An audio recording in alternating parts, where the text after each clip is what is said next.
네, 안녕하세요. 토린이를 위한 박효근의 땅땅교실 권지은입니다. 오늘도 땅쌤, 박효근쌤 모셔보도록 하겠습니다. 안녕하세요. 안녕하세요. 네, 안녕하세요. 네. 오랜만이에요, 땅쌤. 네. 네. 우리가 용도, 지역, 지목 여러 가지 많이 공부해봤는데 네. 조금 더 공부해야 될 점들이 있을까요?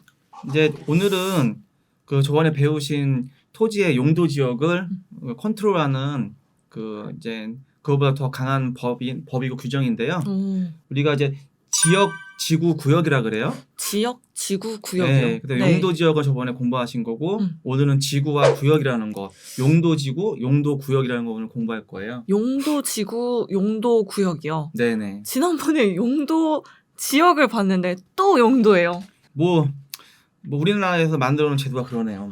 네. 너무 또 공부할 게 많네요. 네. 토지는 각종 법이 혼합된 결정체가 땅에 그 인허가이기 때문에 할 수 없이 뭐 법령과 규정 뭐 그런 공법 등을 공부하셔야 토지를 인허가내고 개발하는데 무리가 없어요. 그러면 용도 지구, 용도 구역 구체적으로 어떤 건지 좀 설명 좀 해주세요. 용도 지역은 저번에 말씀드렸고 용도 지구라는 거는 용도 지역의 기능을 증진시키고 경관과 안전 그리고 이제 그 도시 개발의 그 무분별한 그 방지를 하기 위해서 토지의 그 토지와 그 건축에 대한 그 각종 규제를 강화할 수도 있고 완화할 수도 있고 한마디로 간단하게 얘기해서 용도 지구는 용도 지역을 그 좌주지하는 그런 컨트롤할 수 있는 그 더 높은 단계의 강한 법이라고 봐야 되는 거야 용도 지구는. 그럼 용도 지구 안에 용도 지역이 있는 건가요? 그건 절대 아니고요. 네. 용도 지역과 용도 지구, 용도 구역은 섹션이 완전히 나뉘어 있고요. 다만 상호적으로 영향이 간다는 얘기거든요. 근데 그래서 그 부분을 컨트롤을 한다. 용도 지역을 네. 아우르는 컨트롤하는 게 용도 지구. 그러니까 용도 지구가 더 센 법이기 때문에 네. 용도 지구에 있는 법령과 규제가 용도 지역을 다 흔들어 버리는 거예요. 네. 그럼 용도 구역은요? 용도 구역도 마찬가지로 네. 방금 말씀드린 용도 지역과 용도 지구를 또 흔드는 거죠. 그럼 용도 구역의 일장이네요. 그렇죠. 용도 구역 짱이죠. 그러네요. 네, 아주 간단하네요. 맞아요.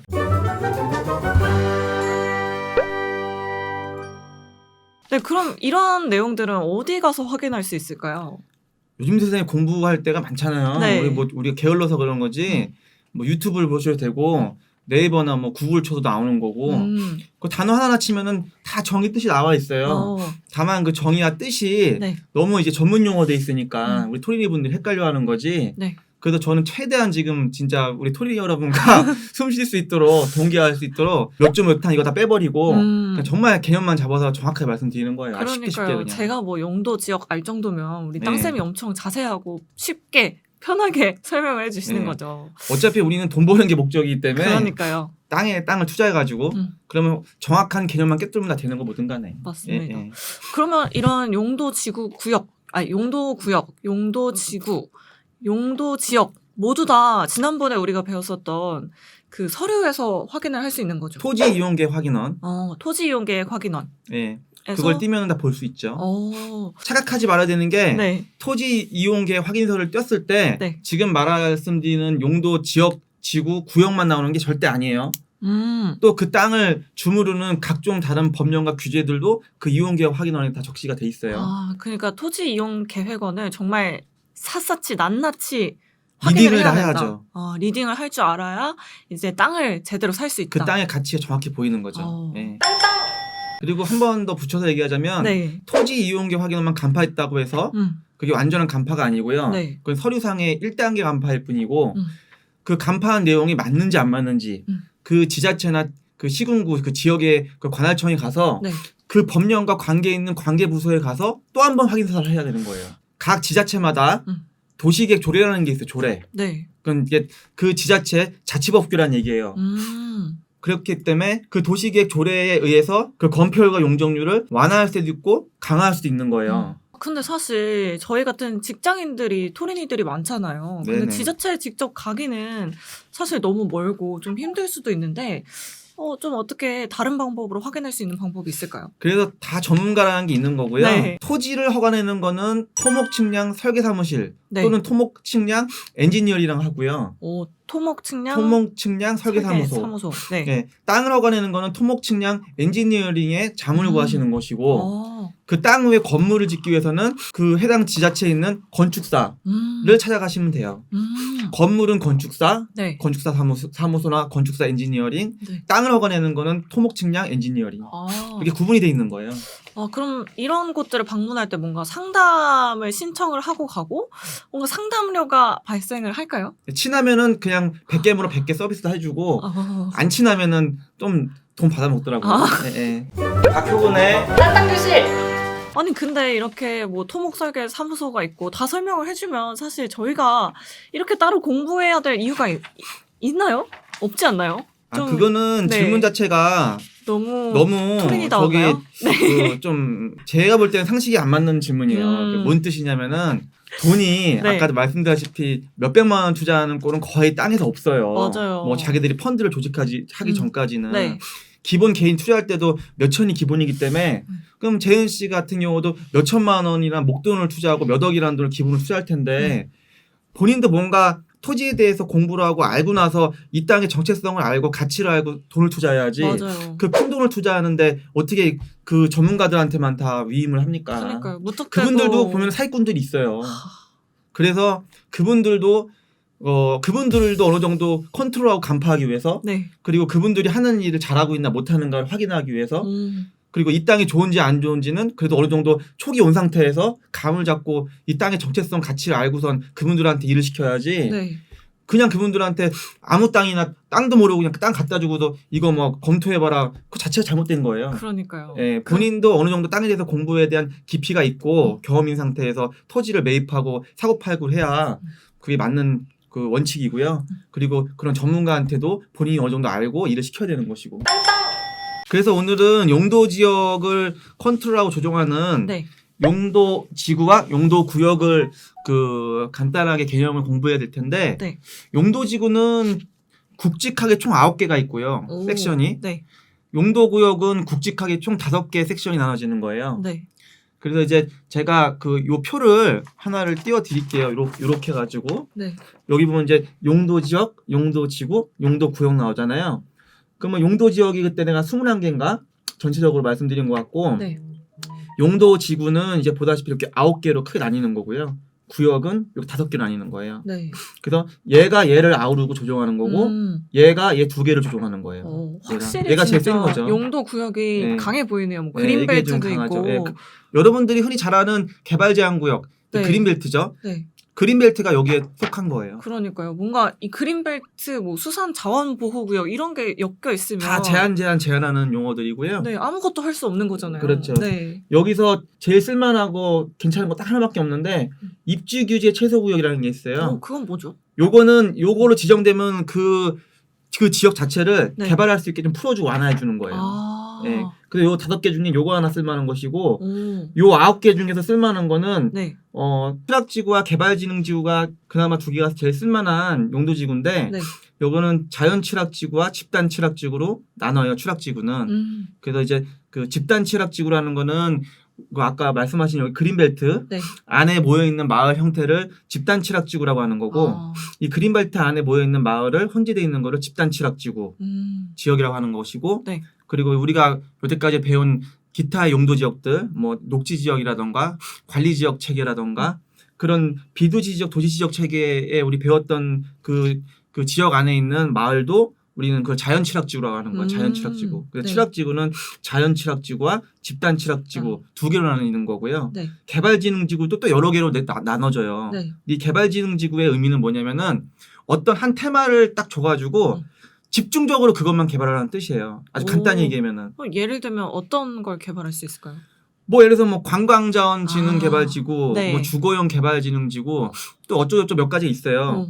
그러면 그 주어진 그 테마의 진흥지구이기 때문에 네. 그것만 그냥 무조건 그것만 개발하는데 용이하게 해준다는 뜻이에요. 그래서 이게 개발진흥지구가 만약 주거용 개발진흥지구다. 네. 그럼 나중에 보면은 거기가 다 주거지역으로 다 바뀌어 있어요. 나중에 용도지역이. 한때 본 취지는 취락지구와 개발진흥지구가 그러한데 네. 그 개발지능직으로 어떤 테마로 설정이 되면 그 테마만 무조건 개발하기 좋게 해준다. 그리고 취락지구는 마을들이 모여있는 곳이다. 네. 간단한 의미는 그래요. 그리고 이 취락지구에 설정돼 있으면 네. 건폐율 용적률이 다 올라가 전부 다. 예. 집을 더 많이 짓게 할 수 있고 그 안에 빌라도 줄 수 있게 만들어버리고 그래서 용적률을 많이 올려줘 취락지구가 있으면. 예. 좋네요. 예. 그러면 이렇게 뭔가 제한지구, 제한구역 같은 경우는 바뀌는 경우는 아예 없는 거라고 보면 될까요? 이 용도지역 지구 구역이라는 거는 네. 정부와 네. 지자체 그리고 이제 정부 산하기관의 핵심 기관인 국토교통부 네. 그 각종 토지에 관련된 부동산에 관련된 그런 법령과 규제들이 다 이게 만들어져서 탄생한 우리 대한민국에 이게 있는 실정법이거든요. 네. 예. 그래서 토지를 한 필지를 띄면은 이 용도지구나 용도구역이 없는 게 나아 차라리. 용도지역만 살아있는 게 낫다는 뜻이야. 가치성 봤을 때. 그러니까 아까 말한 대로 네. 취락지구나 개발지능지구 내에 설정돼 있으면 네. 아까 말한 대로 또 가치가 더 있어지겠지만은 나머지 여기 보시면 7개는 다 제한한다는 뜻이거든요. 맞아요. 경관지구는 뭐 간단하게 얘기해서 경관이나 미관을 보호할 테니까 여기 아무거나 여기 짓지 말아라. 네. 이 풍경 해치지 말아라는 게 옛날에는 여기 풍치지구라 했는데 옛날 네. 어르신 말대로 하면은 간단하게 얘기해서 그 전주 한옥마을 있잖아요. 또 경주에 가면 또 한옥마을들 있잖아요. 네. 그런 데가 다 경관지구 설정돼 있는 거예요. 그리고 거기는 문화재 경관지구, 문화재 뭐 보존지구 이렇게 돼 있을 거예요. 네. 그런 데 같은 경우는 그 문화재의 건물들, 그 기와집들을 풍치를 해치지 말라는 거예요. 그래도 거기 보면은 이제 그 기와집지어 있는 그 한옥마을들 보면은 네. 아무 건물이 거기 못 져요. 그러네요. 네. 다 제한이 걸려 있는 네. 거예요. 그 문화재 마을을 보호하고 그 계속 이게 다음 세대에 보존해야 되기 때문에 보존 가치성이 있어서 그 경관을 해치지 않는 범위 내 건축업만 내주고 그리고 고도지구는 한마디로 높이 제한. 뭐 어느 지역은 아파트를 12층까지 올린다. 네. 어느 지역은 21층까지 올린다. 이 고도지구는 건물의 높이 제한을 얘기하는 거. 고도지구는. 네. 방지지구는 네. 그 이제 재해라던가 뭐 산사태, 홍수 그런 재난 등을 방지하기 위해서 그렇게 뭐 홍수나 산사태 날 것 같은 지역을 방지지구로 이미 설정을 해놔서 거기를 좀 안전하게 만들어놓은 지역이 방지지구고. 이런 네. 단어를 딱 봤을 때 이게 이미지가 떠오를 수 있게끔 정말 공부를 열심히 해야 될 것 같아요. 그렇죠. 네. 처음 이제 입문하시는 분들은 토지용어가 너무 어려우니까 그런데 요즘 세상이 공부하기 좋은 세상이잖아요. 맞아요. 이거 하나하나 저기 네이버 치면 다 나와요. 그래요. 땅땅교실 보면은 다 땅쌤이 설명을 해주시니까요. 저는 이제는 아주 쉽게 중요한 부분만. 네, 아주 쉽게 그냥 핵심 포인트만 그냥 개념만 알려드리는 거니까 그 디테일한 거는 찾아들 보세요 다. 네. 네. 내가 개념만 알려주면 그 다음부터 자동으로 다 알게 돼요. 그러니까요. 네. 스스로 자율학습이 가장 중요한 거잖아요. 뭐든지 에이스 복습을 하셔야지 공부 못하는 사람 꼭 그거 안 하더라고. 맞아요. 네. 그렇다면 이 용도 지역, 용도 지구, 용도 구역 어떤 게 먼저인지 좀 궁금해요. 먼저라는 표현보다도요. 네. 어떤 각 게 먼저 땅마다 토지마다 네. 용도 지역만 설정된 토지가 있고요. 용도 지역은 무조건 다 있어요. 어느 토지든 간에 어느 토지의 필지건 간에 네. 용도 지역은 항상 설정돼 있는 거예요. 무조건요. 네. 하지만 용도 지구, 용도 구역은 설정이 돼 있는 토지도 있고 안 돼 있는 토지도 있어요. 근데 이 용도 지구와 용도 구역은 뭐 나라에서 또는 지자체에서 필요성이 있을 때 이런 거를 다 설치를 해놓는 거거든 다. 그러니까 제가 예습을 좀 해봤는데 네. 이 토지이용 계획원에 용도 지역은 나와 있어도 용도 지구, 용도 구역은 안 나와 있는 계획원도 있다고 하더라고요. 통상 네. 그 비도시 지역에서는 보통 통상 용도 지역 내에서 거의 다 끝나요. 토지이용 확인을 떠도 용도 지역만 표시가 돼 있는데 네. 이런 서울이라던가 수원 같은 도시 지역 있잖아요. 네. 도시 지역 이렇게 빌딩 짓는 도시 지역 같은 경우는 제한이 많네요. 제한이 하도 많기 때문에. 그런 도시지역은 이런 제한이 무지하게 많아요. 그래서 도시지역 필지의 토지이용기 확인을 띄면 항상 거의 3개가 다 존재해요. 다. 근데 사실 땅을 사서 뭔가 허가를 받고 돈을 벌려면 도시지역을 사야 되잖아요. 그건 개인 본인 투자자 컨디션에 따라 틀린 거고 네. 네. 그 도시지역 토지 웬만한 거 그때 말했죠. 주상공로, 주거지역, 사업지, 공업농지, 녹지지역 있잖아요. 네. 그중에서 주상공 주거지역, 사업용지, 공업용지 땅은 개인이 함부로 살 수 있는 돈의 볼맥수가 아니에요. 거의 그렇죠. 대부분이. 네. 네. 그래서 개인이 할 수 있는 건 그나마 도시지역에서 보다 자연녹지나 생산녹지밖에 없다.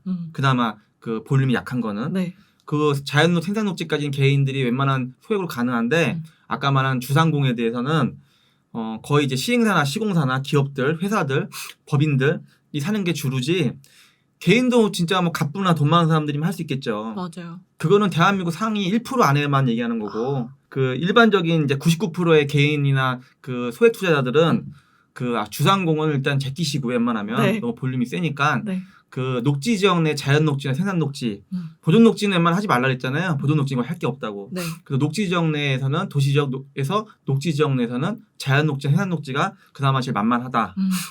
박효근의 딴딴교실. 그럼 마지막으로 이제 토린이가 이 투자를 위해서 용도 구역이나 지구를 볼 때 특별하게 좀 주의해야 될 점이 있으면 뭐가 있을까요? 토지 이용 계획 확인원을 반드시 띄워라. 네. 그리고 숙지해라. 네. 그리고 숙지한 내용이 맞는지 안 맞는지 그 지자체나 관할 군청, 구청 가서 직접 그 담당 부서에 가서 해당 공무원한테 네. 내가 확인한 게 맞는지 확인사서 반드시 해라. 만약에 그게 너무 번거로우면은 아까 말씀드린 토목 측량 설계 엔지니어링이라던가 네. 건축 설계 엔지니어링에 네. 또 의뢰해보는 것도 좋은 방법이다. 그러면은 거의 빗나가진 않아요. 이제 돈만 준비되면 될 것 같네요. 이제 뭐 요거는 이제는 공법이라던가 이론 개념을 말씀드린 거고 네. 토지 투자를 하실 때는 그 지역의 시세라던가 사이클 그리고 그 지역에 흘러가는 니즈를 정확히 파악하셔가지고 그 지역에서 어떤 토지를 사야 되는지 네. 어떤 테마의 땅을 사야 되는지 그리고 얼마짜리 사면 싸게 사고 비싸게 산 건지 그 분명히 구분할 줄 아셔야 돼요. 그런 노력도 없이 땅 투자하면 안 됩니다. 네, 예. 알겠습니다. 자, 이렇게 오늘은 용도 지구 그리고 용도 구역에 대해서 더 자세하게 알아봤습니다. 오늘 여러분들 내용 마음에 드셨다면 구독, 좋아요. 알림 설정까지 부탁드릴게요. 부탁드려요. 다음 시간에 만나요.